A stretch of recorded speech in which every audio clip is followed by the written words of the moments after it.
성경에는 기록자의 이름이 밝혀지지 않은 것이 많습니다. 요한복음도 기록자 자신이 누구라는 것이 나와 있지 않습니다만 그의 사랑하는 제자라는 표현을 통해서 요한이라는 것을 우리는 짐작해 볼 수 있습니다. 요한복음의 기록자로 추정되는 요한은 예수의 사촌 동생입니다. 요한은 또한 사도 야고보의 형제로서 예수님을 따르기 전에는 세례 요한의 제자였고 그는 초대교회에서 베드로의 동역자였고 훗날 또 예루살렘 교회의 지도자가 되었습니다. 요한의 아버지 세베대는 어느 정도 부자였고 그 야고보와 요한은 그들의 아버지를 따라서 어부로 살았습니다. 예수님을 따르는 초기에 요한은 우레의 아들이라는 별명에서와 같이 급하고 불같은 성격을 지니고 있었고 편협한 마음의 소유자였다고 마가복음 9장은 전하고 있습니다. 또 경쟁심이 굉장히 강하였고 야심만만한 사람이었습니다. 그는 고집이 세고 이기적이며 불평하기를 좋아하는 청년이었습니다.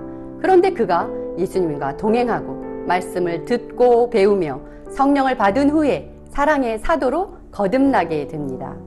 요한은 아주 많이 변했습니다. 그의 기록으로 추정되는 요한 1서만 봐도 온통 사랑에 대해 이야기하고 있을 정도로 요한은 사랑의 사도로 변했습니다. 요한은 사랑을 통한 구원의 완성을 요한복음을 통해서 우리에게 알려주고 있습니다. 요한복음에는 요한은 보이지 않고 오직 예수님만 보입니다. 요한은 그는 흥하여야 하겠고 나는 쇠하여야 하리라 라는 말씀처럼 세례 요한의 입을 통해서 자기의 고백을 하고 있는 것을 알 수 있습니다. 요한복음은 예수라는 말을 통해서 역사적으로 존재하신 인간으로서의 예수를 나타내고 있습니다. 성서 속에 증언된 사람의 아들 마리아의 아들 예수를 이야기하면서 그 이름 그대로 구원자이심을 나타내고 있습니다.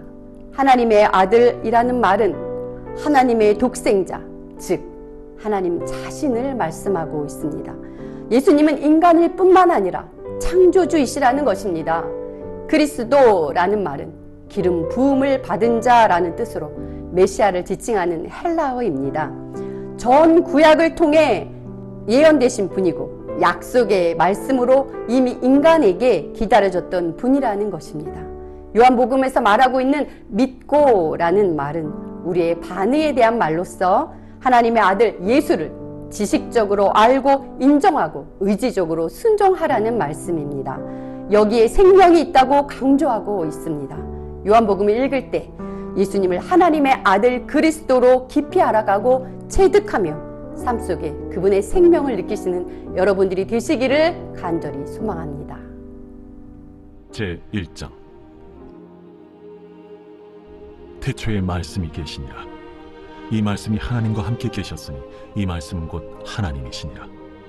그가 태초에 하나님과 함께 계셨고 만물이 그로 말미암아 지은 바 되었으니 지은 것이 하나도 그가 없이는 된 것이 없느니라. 그 안에 생명이 있었으니 이 생명은 사람들의 빛이라. 빛이 어둠에 빛이 돼 어둠이 깨닫지 못하더라. 하나님께로부터 보내심을 받은 사람이 있으니 그의 이름은 요한이라. 그가 증언하러 왔으니 곧 빛에 대하여 증언하고 모든 사람이 자기로 말미암아 믿게 하려 함이라. 그는 이 빛이 아니요 이 빛에 대하여 증언하러 온 자라.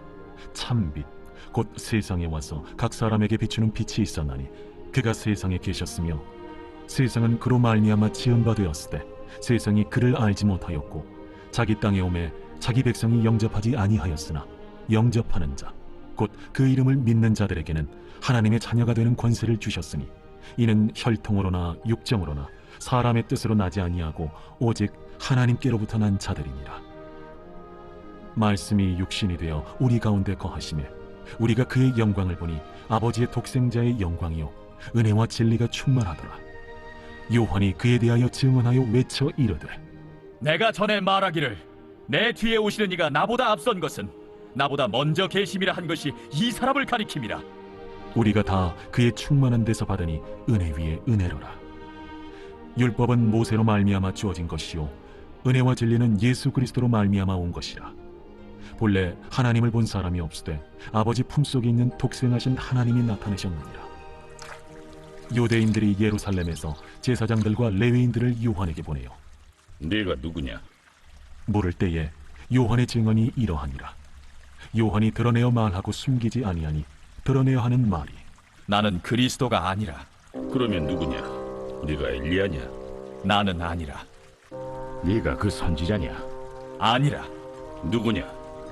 우리를 보낸 이들에게 대답하게 하라. 너는 네게 대하여 무엇이라 하느냐? 나는 선지자 이사야의 말과 같이 주의 길을 곧게 하라고 광야에서 외치는 자의 소리로라. 그들은 바리새인들이 보낸 자라. 또 물어 이르되 네가 만일 그리스도도 아니요 엘리야도 아니요 그 선지자도 아닐진데 어찌하여 세례를 베푸느냐? 나는 물로 세례를 베풀거니와 너희 가운데 너희가 알지 못하는 한 사람이 섰으니 곧 내 뒤에 오시는 그이라. 나는 그의 신발끈을 풀기도 감당하지 못하겠노라. 이 일은 요한이 세례 베풀던 곳 요단강 건너편 베다니에서 일어난 일이니라. 이튿날 요한이 예수께서 자기에게 나아오심을 보고 이르되 보라, 세상 죄를 지고 가는 하나님의 어린 양이로다. 내가 전에 말하기를 내 뒤에 오는 사람이 있는데 나보다 앞선 것은 그가 나보다 먼저 계심이라 한 것이 이 사람을 가리킴이라. 나도 그를 알지 못하였으나 내가 와서 물로 세례를 베푸는 것은 그를 이스라엘에 나타내려 함이라. 내가 보매 성령이 비둘기같이 하늘로부터 내려와서 그의 위에 머물렀더라. 나도 그를 알지 못하였으나 나를 보내어 물로 세례를 베풀라 하신 그이가 나에게 말씀하시되 성령이 내려서 누구 위에든지 머무는 것을 보거든 그가 곧 성령으로 세례를 베푸는 이인 줄 알라 하셨기에 내가 보고 그가 하나님의 아들이심을 증언하였노라. 또 이튿날 요한이 자기 제자 중 두 사람과 함께 섰다가 예수께서 거니심을 보고 말하되 보라, 하나님의 어린 양이로다. 두 제자가 그의 말을 듣고 예수를 따르거늘 예수께서 돌이켜 그 따르는 것을 보시고 물어 이르시되 무엇을 구하느냐? 랍비여, 어디 계시오니이까? 랍비는 번역하면 선생이라. 와서 보라. 그러므로 그들이 가서 계신 데를 보고 그날 함께 거하니 때가 10시쯤 되었더라. 요한의 말을 듣고 예수를 따르는 두 사람 중에 하나는 시몬 베드로의 형제 안드레라. 그가 먼저 자기의 형제 시몬을 찾아 말하되 우리가 메시아를 만났다. 메시아는 번역하면 그리스도라. 데리고 예수께로 오니 예수께서 보시고 네가 요한의 아들 시몬이니 장차 게바라 하리라. 게바는 번역하면 베드로라. 이튿날 예수께서 갈릴리로 나가려 하시다가 빌립을 만나 이르시되 나를 따르라. 빌립은 안드레아와 베드로와 한 동네 베세다 사람이라. 빌립이 나다나엘을 찾아 이르되 모세가 율법에 기록하였고 여러 선지자가 기록한 그 일을 우리가 만났으니 요셉의 아들 나사렛 예수니라. 나다나엘이 이르되 나사렛에서 무슨 선한 것이 날 수 있느냐? 와서 보라.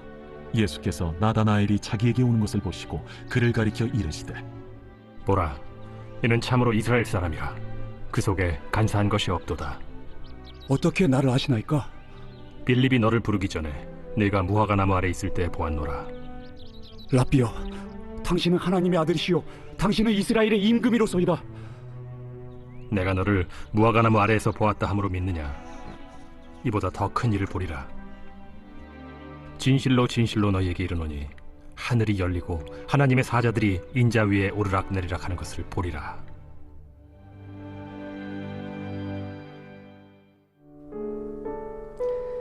요한복음 1장의 구성은 크게 5부분으로 나누어집니다. 첫 번째 부분은 1절에서 18절까지의 내용인데요. 예수님을 성육신하신 말씀이라고 기록하고 있습니다. 그리고 태초에 그 말씀이 하나님과 함께 계셨고 만물이 바로 그 예수 그리스도로 말미암아 지은 바 되었다라고 기록하고 있습니다. 예수께서 영원 전부터 계신 분이라고 말씀하고 있는 것이죠. 그리고 생명의 빛으로 오신 그 예수님을 세상이 깨닫지 못하고 영접하지 못했다라고 지적하고 있습니다. 여러분, 단순히 이것은 예수님을 지적인 부분으로 깨닫지 못했다는 것이 아니라 예수님과의 인격적인 관계를 맺지 못했고 예수님과 인격적인 관계를 통해서 그를 영접하지 못했다라고 말씀하고 있는 것입니다. 여러분, 매일 우리의 삶 속에서 우리는 예수님과 얼마나 인격적인 관계를 맺고 있나요? 우리를 창조하신 하나님의 본체이신 예수님과 우리는 매일의 삶 속에서 얼마나 깊은 인격적인 관계를 맺고 있는지 우리의 내면을 성찰하게 하는 그런 부분이라고 이야기할 수 있습니다. 두 번째 부분은 19절과 28절까지의 내용입니다. 세례 요한과 유대인들 사이의 질문과 또 요한의 답변이 기록되어져 있는데요. 요한의 신분과 사역에 대한 내용, 그리고 요한이 세례를 베푸는 자로서의 자격과 근거를 둘러싼 유대인들의 질문이 요한에게 던져지고 있습니다. 사실 마태복음에서 여자가 낳은 자 중에 이보다 큰 자가 없다라고 예수님께서 말씀하셨습니다. 이것은 요한의 사역과 요한의 신분에 대한 정체성과 근거를 제공하고 있는 것이죠. 여러분, 우리의 영적인 신분과 또 우리의 정체성은 바로 모든 믿는 자에게 하나님의 자녀가 되는 권세를 주신다는 하나님의 말씀으로부터 나온다는 것을 기억해야 합니다. 우리의 존재의 근원, 우리의 영적인 정체성은 세상의 직업과 지위로부터가 아닌 하나님의 말씀으로부터 나온다는 것을 깨닫게 해주는 내용이 바로 이 두 번째 부분의 내용입니다. 세 번째 부분은 29절에서 34절까지의 내용입니다. 세례 요한이 메시아 예수에 대한 공개적인 증언과 선포가 기록되어져 있습니다. 예수님께서 세례 요한에게 나오시고 또한 세례 요한이 지금껏 자신이 물 세례를 행한 목적도 결국은 예수 그리스도를 이스라엘 앞에 드러내기 위함이라고 기록되어져 있습니다. 그리고 예수님의 머리 위에 성령이 비둘기같이 내려와 머무르는 것을 보았고 그로 말미암아 하나님의 아들이심을 증언하게 되는 내용입니다. 모든 인간 중에서 가장 먼저 정말 기록적인 신앙 고백을 한 인물이 바로 세례 요한이라는 것입니다. 보라, 세상 죄를 지고 가는 하나님의 어린 양이로다. 우리는 예수님께 어떤 신앙 고백을 올려드리며 살고 있는지 하나님을 향한 우리의 믿음의 고백을 확인하게 하는 부분이라고 이야기할 수 있겠습니다. 네 번째 부분은 35절에서 42절까지의 내용입니다. 두 명의 세례 요한의 제자들이 처음으로 예수님을 만나게 된 내용이 기록되어져 있습니다. 두 제자는 예수님을 따랐고 예수님과 함께 지내게 됩니다. 예수와 시몬 베드로가 처음 만나게 되고 예수님은 시몬을 향하여 게바, 곧 베드로라는 별명을 부여하십니다. 여러분, 우리는 삶 속에서 진정한 예수님의 제자가 되어 있는지, 예수님의 제자로서 예수님께 온전히 순종하며 살고 있는지를 다시 한번 생각해 봐야 할 것입니다. 마지막 다섯 번째 부분은 43절에서 51절까지의 내용입니다. 이튿날 빌립이 예수님을 만나게 됩니다. 그리고 예수님은 빌립에게 따르라고 말씀하셨습니다. 그리고 빌립이 나다나엘을 데리고 예수님께 나오게 되죠. 나다나엘이 오는 것을 보고 예수님께서 참으로 이스라엘 사람이라 그 속에 간사한 것이 없도다 라고 말씀하셨습니다. 그 이야기를 들은 나다나엘은 주님께서 저를 어떻게 아시나이까? 라고 질문을 합니다. 그러자 예수님은 빌립이 너를 부르기 전에 내가 무화과 나무 아래서 너를 보았노라 라고 말씀하십니다.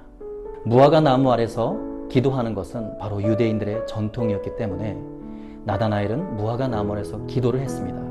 그때 예수님께서 나다나엘을 은밀하게 지켜보고 계셨다는 것이죠. 아무도 보지 않는 곳에서 행하는 그 모든 행위들, 그리고 기도하는 모습과 그의 삶의 모든 모습들을 주님은 은밀하게 보고 계십니다. 예수님은 여러분 한 분 한 분의 속마음 그리고 삶의 매 순간순간 모든 것을 알고 계신 분이십니다. 이번 수련회가 그 예수님께 더 가까이 나갈 수 있는 수련회가 되기를 간절히 소망합니다. 그리하여서 여러분의 신앙과 믿음이 더욱 깊어지고 성장할 수 있는 시간이 될 수 있기를 간절히 소망합니다. 제2장 사흘째 되던 날 갈릴리 가나에 혼례가 있어 예수의 어머니도 거기 계시고 예수와 그 제자들도 혼례 청함을 받았더니 포도주가 떨어진지라. 예수의 어머니가 예수에게 이르되 저들에게 포도주가 없다. 여자여, 나와 무슨 상관이 있나이까? 내 때가 아직 이르지 아니하였나이다. 그의 어머니가 하인들에게 이르되 너희에게 무슨 말씀을 하시든지 그대로 하라. 거기에 유대인의 정결 예식을 따라 두세 통 되는 돌 항아리 6이 놓였는지라. 예수께서 그들에게 이르시되 항아리에 물을 채우라. 하신즉 아귀까지 채우니 이제는 떠서 연회장에게 갖다 주라.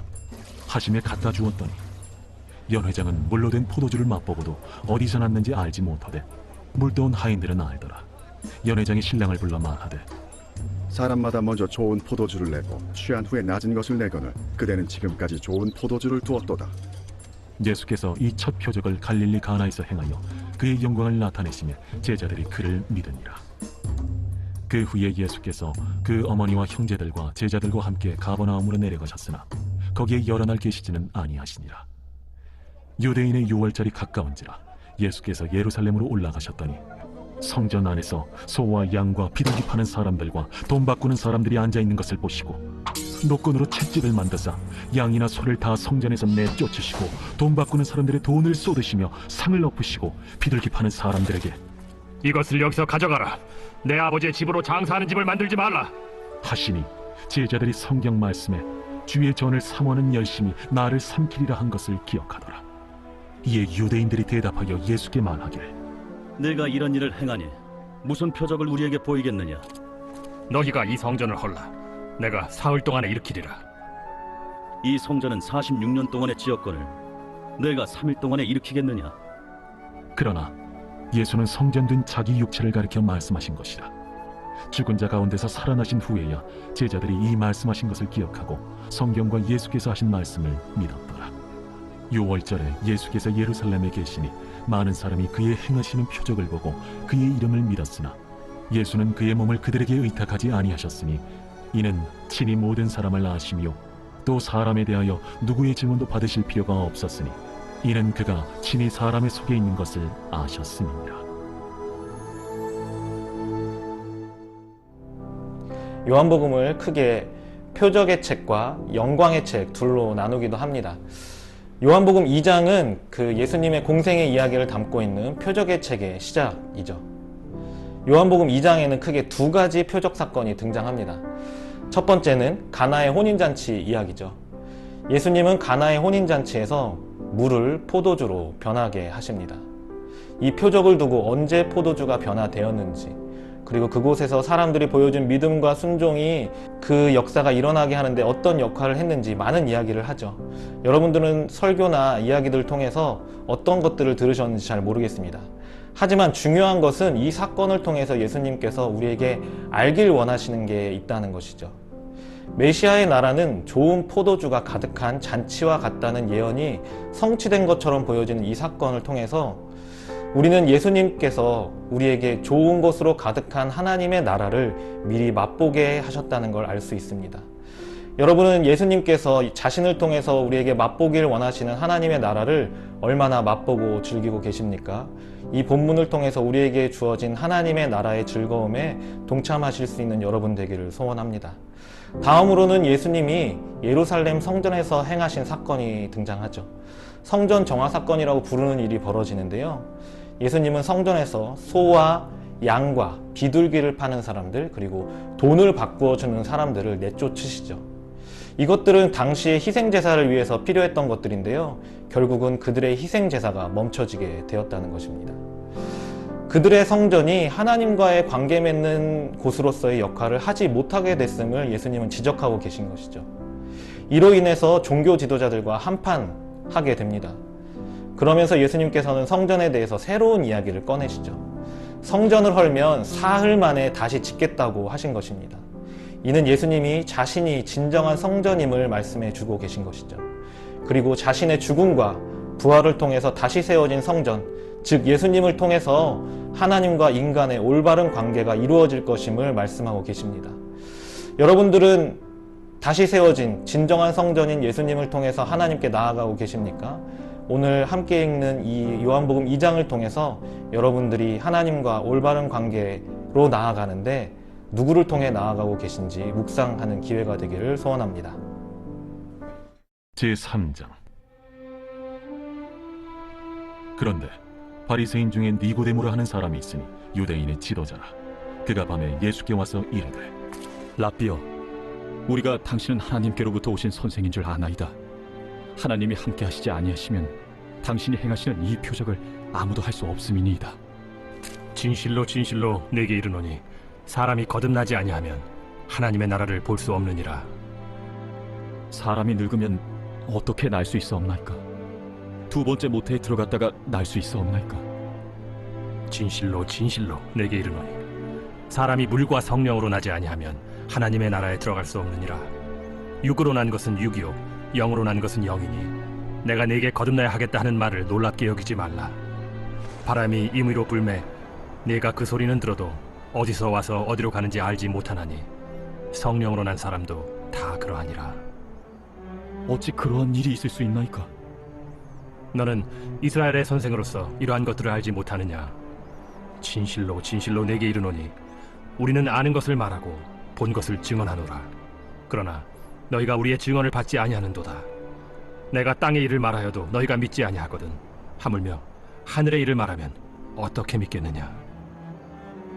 하늘에서 내려온 자 곧 인자 외에는 하늘에 올라간 자가 없느니라. 모세가 광야에서 뱀을 든 것 같이 인자도 들려야 하리니 이는 그를 믿는 자마다 영생을 얻게 하려 하심이니라.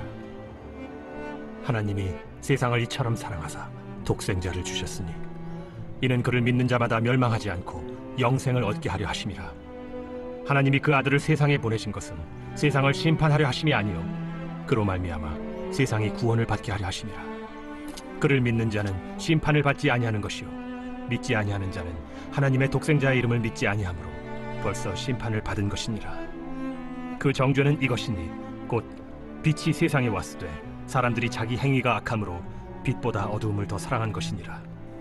악을 행하는 자마다 빛을 미워하여 빛으로 오지 아니하나니 이는 그 행위가 드러날까 하며 진리를 따르는 자는 빛으로 오나니 이는 그 행위가 하나님 안에서 행한 것임을 나타내려 함이라. 그 후에 예수께서 제자들과 유대 땅으로 가서 거기 함께 유하시며 세례를 베푸시더라. 요한도 살렘 가까운 에논에서 세례를 베푸니 거기 물이 많음이라. 그러므로 사람들이 와서 세례를 받더라. 요한이 아직 옥에 갇히지 아니하였더라. 이에 요한의 제자 중에서 한 유대인과 더불어 정결 예식에 대하여 변론이 되었더니 그들이 요한에게 가서 이르되 랍비여, 선생님과 함께 유단강 저편에 있더니 곧 선생님이 증언하시던 이가 세례를 베풀매 사람이 다 그에게로 가더이다. 만일 하늘에서 주신 바 아니면 사람이 아무것도 받을 수 없느니라. 내가 말한 바 나는 그리스도가 아니요 그의 앞에 보내심을 받은 자라고 한 것을 증언할 자는 너희니라.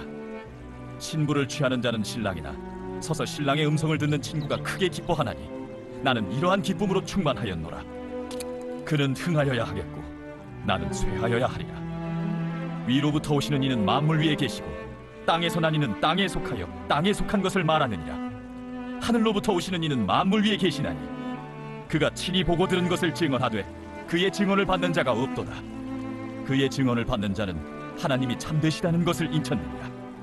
하나님이 보내신 이는 하나님의 말씀을 하나니 이는 하나님이 성령을 한량없이 주심이니라.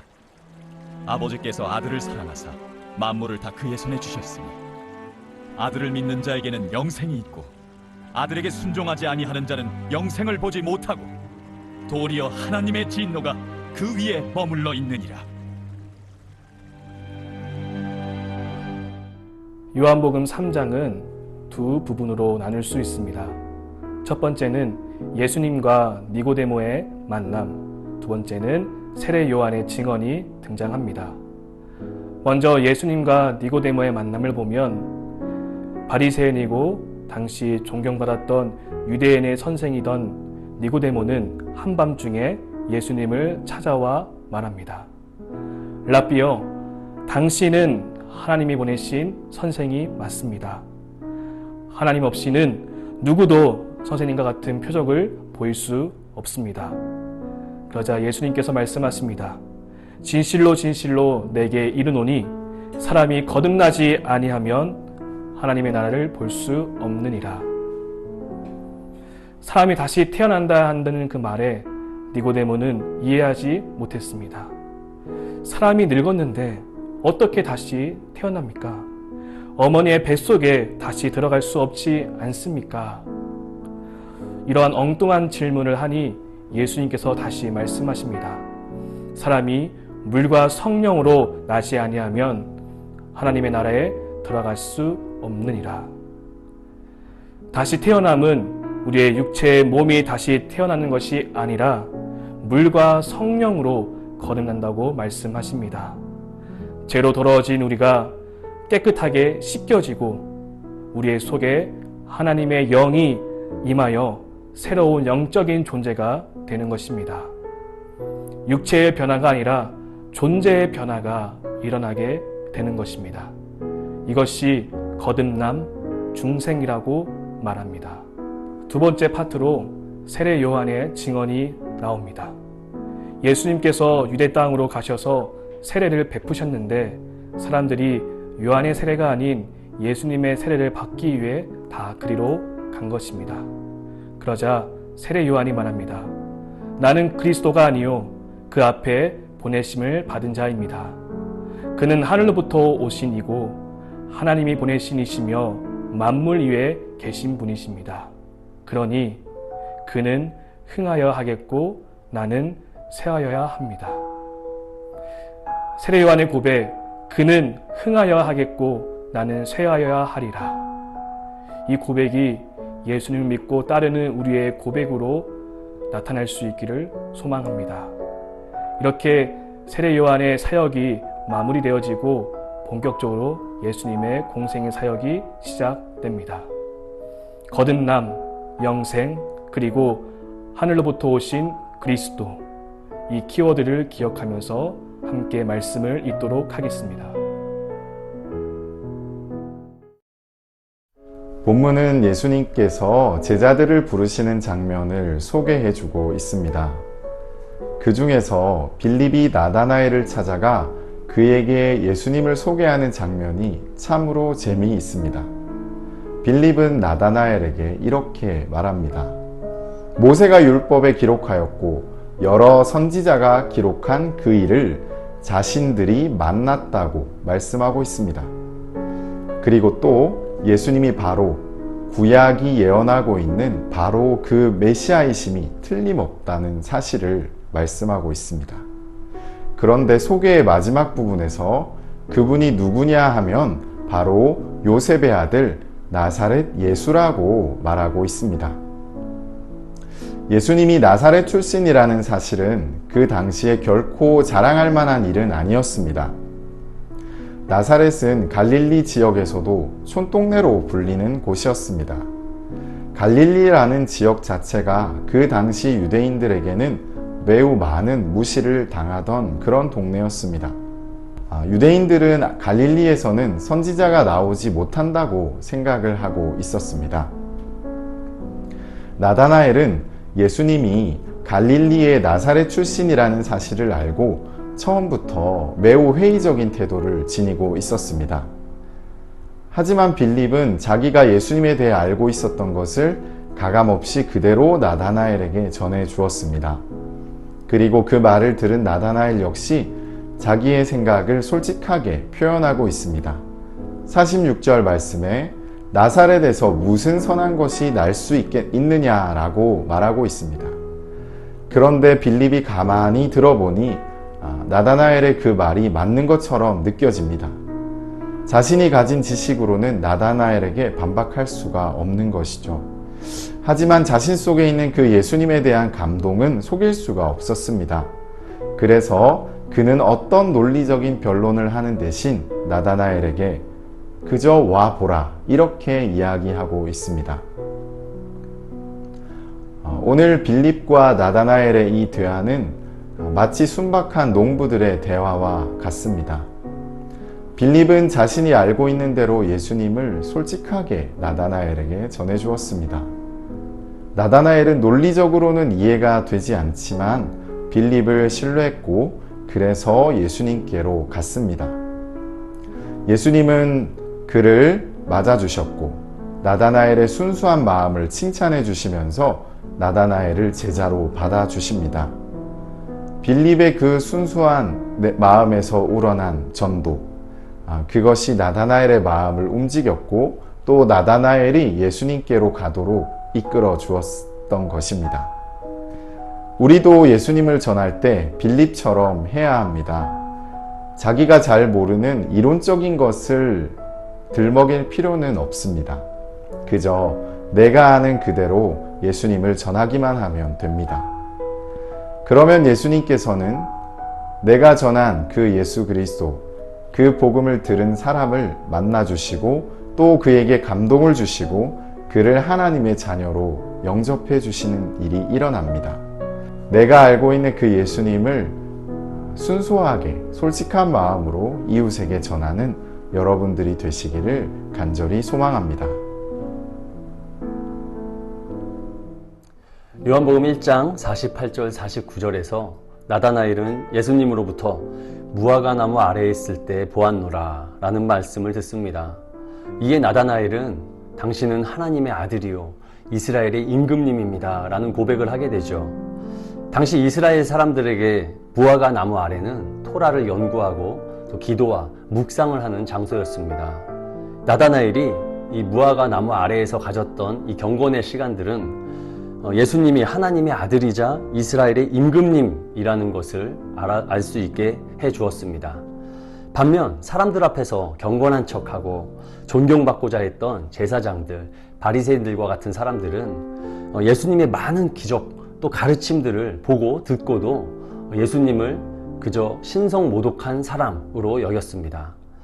우리 또한 각자에게 무화과 나무 아래와 같은 장소와 시간들이 있을 텐데요.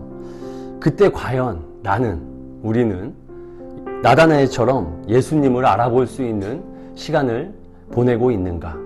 아니면 바리새인들처럼 경건한 척하는 시간을 보내고 있는가? 라는 성찰을 해볼 수 있게 되죠. 나다나엘은 훗날 아르메니아 지방에서 복음을 전하다가 곤봉으로 맞고 살갗이 벗겨지고 십자가에 달려져서 처형당했다고 전해집니다. 이 나사렛에서 무슨 선한 것이 날 수 있느냐라고 의심했던 나다나엘이 고통과 죽음의 공포를 초월한 믿음의 소유자가 된 것이죠. 그리고 그 시작점이 바로 무화과 나무 아래인 것을 알 수가 있습니다. 작년부터 코로나로 인해서 우리 청년들과 또 우리 많은 분들이 불안하고 힘든 시간을 보내고 계실 텐데요. 우리는 이 시간을 그냥 고통의 시간, 또 원망의 시간으로 보낼 수 있습니다. 하지만 나다나엘처럼 이 무화과 나무 아래에서의 경건의 시간으로 보낼 수도 있는 것이죠.